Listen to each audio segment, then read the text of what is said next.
about just kicking back and going through and checking their Facebook. They log on to Facebook, and one of the charitable organizations that they support just posted a link that said, hey, by save without cost or obligation, you can save money and you can go green. Click this link and see how you can support our organization without pulling out your checkbook.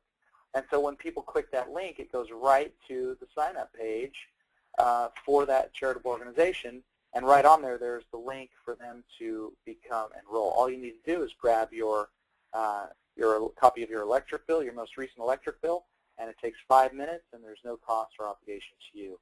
But yet our organization will receive,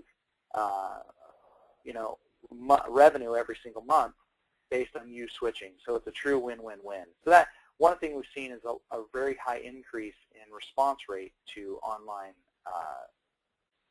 requests.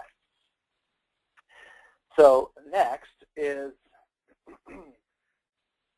where are we? One more.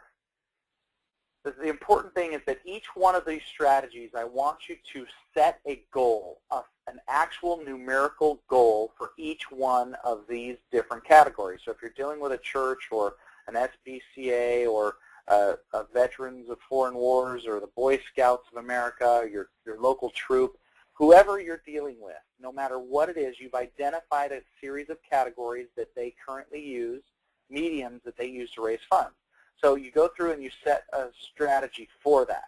So for example, in this particular example, we set a goal for 1,500 based on the appeals out of 16,000 mailers that were going to go out. They thought they could get 1,500 that would switch to Viridian through their appeals process during that given year. I felt like that was a little bit high unless the marketing was done really well and the offers were done really well. The next one was the athletics.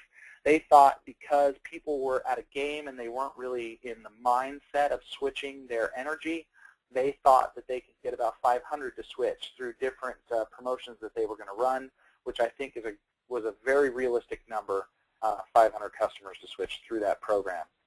Finally, the golf tournament, they thought they could get 200. They had 400 that were supporting, that were actually in the program, but they were all in the region. They were all in our service area. But in addition to that, there was a lot of event organizers, and there was a lot of other ancillary people that were part of that program that weren't actually playing in the golf event. So they thought they could get us 200 through the golf tournament with all the pre-marketing and stuff that they were doing for it. And finally, the online presence, they thought they could get 1,000. I thought that was a little low, but they didn't have a huge Facebook following or a Twitter following. They had a relatively small, it was about 5,500 on Facebook and another 30-something hundred on Twitter. But I felt like because of the efficiency of that process and putting a link in front of them on a regular basis, they would get a little more than 1,000, but that was something they were comfortable with. All told, that was 3,200. So their goal for the year is 3,200 new customers to enroll through their fundraising, through their program on their Viridian website. They also asked if they could link their current